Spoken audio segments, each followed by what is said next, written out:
몇 달 전 나는 일상생활에서 심한 스트레스를 겪고 있었다. 직장에서는 끊임없는 프로젝트와 마감일이 나를 잠식해갔고 개인적인 생활에서도 관계의 문제들이 겹쳐 하루하루가 부담스럽게 느껴졌다. 그래서 나는 스트레스를 풀기 위한 방법을 찾아 나섰다. 어느 회의가 끝난 후 점심시간에 동료들과 함께 식사를 하던 중 선배 하나가 화제를 꺼냈다.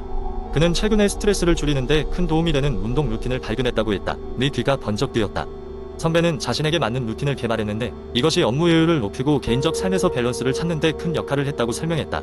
나는 그 루틴이 뭔지 궁금해졌다. 선배는 매일 아침 30분씩 간단한 스트레칭과 호흡법으로 시작한다고 했다. 스트레칭과 호흡? 그때까지는 그게 무슨 특별한 도움이 될지 반신반의하였다.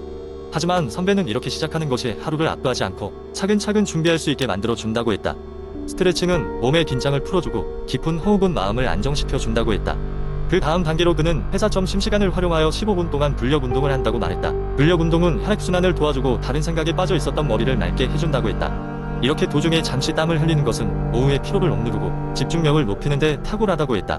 마지막으로 저녁에는 가볍게 20분 정도의 조깅을 하거나 자전거를 탄다고 했다. 그는 이 시간을 나만의 시간으로 여기며 하루 동안 쌓였던 생각들을 정리하고 새로운 아이디어를 떠올린다고 했다. 실내에서 할 수 있는 요가 세션도 추천했는데 이는 하루의 심신을 정리하고 밤에 숙면하는 데 큰 도움이 된다고 했다. 나는 그날 집에 돌아와서 인터넷을 통해 스트레스 완화에 도움이 되는 다양한 운동 방법에 대해 더 조사해 보았다. 많은 전문가들이 스트레칭, 근력 운동, 심지어 단순한 걷기조차 스트레스를 완화하는 데 큰 효과가 있다고 했다. 나는 선배의 루틴을 그대로 따라해보기로 결심했다. 며칠 후 나는 천천히 그 루틴을 실행하기 시작했다. 기대 이상의 결과가 나타났다. 아침에 몸을 천천히 깨우는 스트레칭과 집중하는 호흡으로 하루를 시작하니 상쾌했고 점심시간에 짧은 근력 운동 덕분에 오후에도 생산성을 유지할 수 있었다. 저녁 운동은 하루를 마무리하며 재충전하는 나만의 힐링 시간이 되었다. 몇 주가 지나자 놀라운 변화가 찾아왔다. 업무 속도는 빨라졌고 스트레스는 점차 사라져갔다. 더불어 잠도 더 잘 오게 되어 아침마다 상쾌한 기분으로 하루를 시작할 수 있었다. 나도 이제는 친구들에게 이 루틴을 추천할 수 있는 마음의 여유가 생겼다. 스트레스 완화를 위한 이 운동 루틴은 그냥 어느 허공에서 떨어진 것이 아니었다. 이는 실천을 통해 얻은 일상생활에서 큰 차이를 만들어주는 도구였다. 선배가 그랬던 것처럼 나도 이제 더 많은 사람들에게 이 비밀스러운 루틴을 공유하려 한다. 두 번째 이야기. 김철수는 한때는 고기와 기름진 음식을 즐기는 전형적인 한국의 직장인이었다. 술은 입에도 되지 않지만 병원에서 간 수치가 높다는 충격적인 진단을 받으면서 그의 삶은 송두리째 바뀌기 시작했다. 술을 마시지 않는 그에게 이건 충격적인 소식이었다. 단은 술을 마시는 사람에게만 문제가 되는 줄 알았던 터라 그는 꽤나 충격을 받았다. 얼마 지나지 않아 철수는 인터넷에서 술을 마시지 않더라도 간 건강을 지키는 5가지 팁을 접하게 된다. 처음 봤을 때는 그저 그런 건강 팁이라고 생각했으나 그는 점차 그 중요성을 깨닫게 되었다. 첫 번째 팁은 건강한 식습관이었다. 간 건강을 위해 피해야 할 음식들의 목록을 보고는 철수는 놀랐다. 일상적으로 먹던 튀김이나 패스트푸드, 지나치게 맵고 짠 음식들이 그의 간에 큰 부담이 되고 있었던 것이다. 그래서 그의 첫 번째 행동은 집 냉장고를 싹 비우고 신선한 채소와 과일로 가득 채우는 일이었다. 두 번째 팁은 적절한 운동이었다. 그동안 그는 체육관에 가는 것도 마다하던 사람이었지만 이제는 달라졌다. 운동은 혈액순환을 개선하고 간의 해독 작용을 도와주는데 매일 30분씩 걷거나 가벼운 조깅부터 시작하기로 했다. 처음에는 힘들었지만 서서히 몸이 가벼워지고 힘이 생기는 것을 느꼈다. 세 번째는 스트레스 관리였다. 직장 생활에서 받는 스트레스는 간에도 치명적인 부담이 될 수 있다고 했다. 그래서 그는 주말마다 짧은 여행을 즐기거나 요가와 명상을 통해 마음의 평화를 찾고자 노력했다. 네 번째는 적절한 수면이었다. 잠을 통해 몸이 회복되고 간도 정화된다고 했던가. 철수는 매일 밤 7시간의 수면을 철칙으로 삼으며 규칙적인 생활 패턴을 유지하기 위해 노력했다. 마지막으로 5번째 팁은 정기적인 검진이었다. 철수는 적어도 6개월에 한 번은 정기적으로 병원을 찾아간 상태를 체크하며 간에 무리를 주는 상황을 미연에 방지하고자 했다. 그렇게 철수는 자신이 직접 실천해보며 몸의 변화를 경험하게 되었다. 1년 후 정기검진에서 그는 드디어 간 수치를 정상 범위로 되돌릴 수 있었다. 술을 마시지 않더라도 평소 생활 습관이 간 건강에 얼마나 중요한지를 깨달은 철수는 더 건강하고 활기찬 삶을 살게 되었다.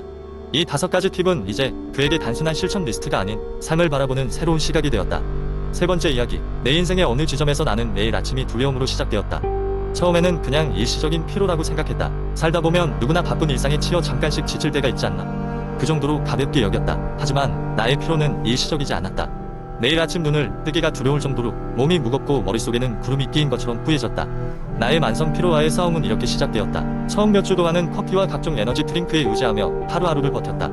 하지만 나는 점점 일의 능률이 떨어지기 시작했다. 중요한 회의에서 집중하지 못하고 사소한 실수를 거듭하며 스스로를 자책하기 일쑤였다. 이쯤 되니 나도 뭔가 심각하게 잘못되었다는 것을 깨달았다. 심지어 주말에도 쉬어도 쉰 것 같지 않고 계속 피곤했다. 그때부터 나의 삶과 나 자신에 대해 진지하게 돌아보기 시작했다. 내가 무엇을 놓치고 있었을까? 내가 가장 처음으로 주목한 것은 바로 나의 생활 습관이었다. 밤늦게까지 일하느라 잠을 제대로 자지 못했던 내가 규칙적인 수면 리듬을 완전히 무시했던 탓이 컸다. 내가 먹는 음식도 문제였다. 인스턴트 식품과 패스트푸드 끼니를 해결하고 정작 내 몸이 필요로 하는 영양소에는 소홀했다. 또한 스트레스가 큰 비중을 차지한다는 것도 나중에 알게 되었다. 나는 그동안 겉으로는 강한 척했지만 내면은 이미 조금씩 부서져가고 있었다. 피로는 내 몸이 보내는 경고 신호였다. 만약 지금 이 단계에서 내 몸의 신호를 무시했다면 나의 삶은 더욱 엉망이 되었을지도 모른다. 그래서 나는 과감히 변화를 주기로 했다. 첫 번째로 나의 수면 패턴을 수정했다. 더 이상 늦게까지 일을 하지 않기로 결심했다.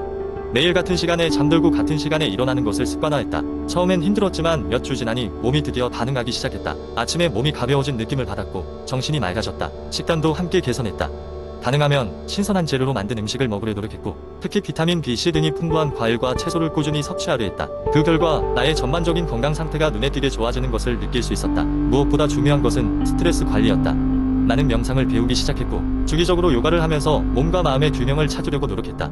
내가 이 모든 변화를 통해 배운 가장 중요한 교훈은 바로 내 몸이 보내는 경고 신호를 절대로 소홀히 해서는 안 된다는 것이었다. 돌이켜보면 피로는 내가 이 문제를 방치하지 않고 나 자신을 돌보도록 일깨워준 고마운 신호였다. 만약 지금 같은 증상을 느끼고 있는 사람이 있다면 그들의 몸이 보내는 신호를 주의 깊게 듣고 스스로를 돌보는 데 집중하기를 바란다. 네 번째 이야기. 세상에 존재하는 많은 것 중에서 수면처럼 무시되는 것도 드물다. 바쁜 일상 속에 살다 보면 수면의 중요성을 잊고 살아가는 경우가 많지만 실제로 수면은 우리 삶의 질을 결정짓는 매우 중요한 요소이다. 오늘은 꿀잠을 부르는 몇 가지 팁에 대해서 이야기를 나눠보려고 한다.